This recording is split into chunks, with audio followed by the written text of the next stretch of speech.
ஒரு காட்டுல வாழ்ற சாதாரண எலிக்கும், அந்த காட்டோட ராஜா எலிக்கும் இன்னும் 10 தினங்கள்ல ஒரு போட்டி.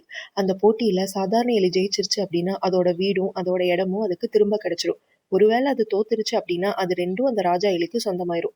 இத நினைச்சு அந்த சாதா எலி ரொம்ப சோகமா இருந்துச்சு. அப்போ அந்த பக்கம் வந்த அந்த எலியோட தாத்தா சொன்னாரு, "ஏன் சோகமா இருக்க? விடு, நம்ம பார்த்துக்கலாம்" அப்படின்னு சொல்றாரு.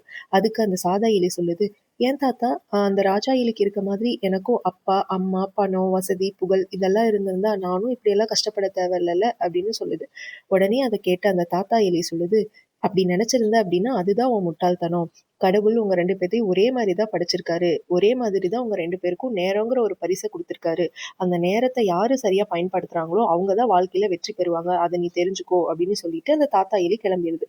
உடனே அத புரிஞ்சுக்கிட்ட அந்த சாதா எலி தன்னால எவ்ளோ முடியுமோ அவ்ளோ பயிற்சி செஞ்சு அந்த போட்டியிலேயே ஜெயிச்சிருது. அந்த மாதிரி இயற்கை தந்த பரிசுகள்ல ஒண்ணான இந்த தேங்காய் வச்சு பண்ண இந்த வரகரிசி தேங்காய் சாதம் கண்டிப்பா உங்க எல்லாருக்கும் பிடிக்கும்னு நான் நினைக்கிறேன்.